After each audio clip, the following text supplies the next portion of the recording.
Witness the dormant glory of Romulus Augustus, arguably the last Western Roman emperor, taking a nap on an army surplus cot in the back of the lab.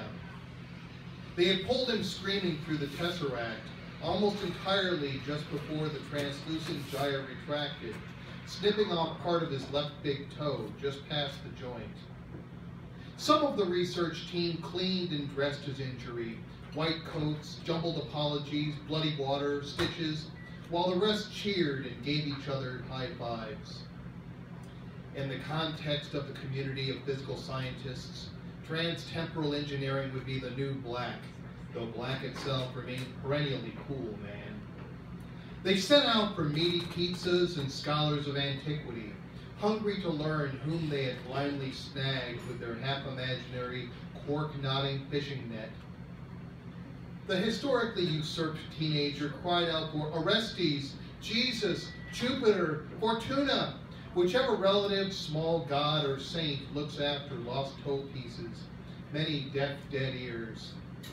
And then he wept as regally as he could manage, sobbing quietly, snot majestically trickling down his upper lip, while wincing at the pain. Was pain the ticket to heaven? One of the kinder-seeming physicists brought a wheelchair, helped him hobble into it, still proud, teary, and bewildered, loaded him into the antiseptic hyperbaric chamber for testing. Weeks passed and needles happened.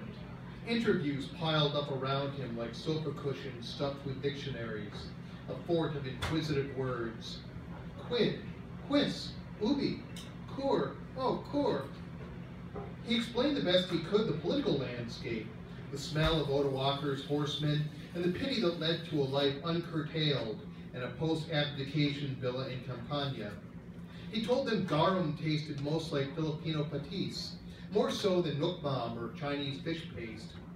He liked ice cream, MMA matches, posters with kittens, and American Idol.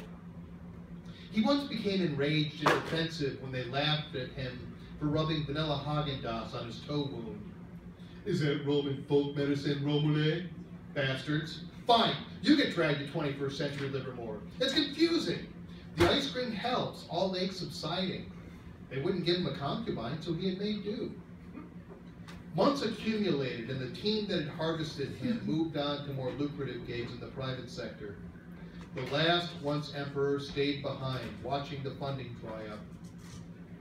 Enthroned at 14 and now at 19 or 1,549, last year's science fair project, still walking and talking funny.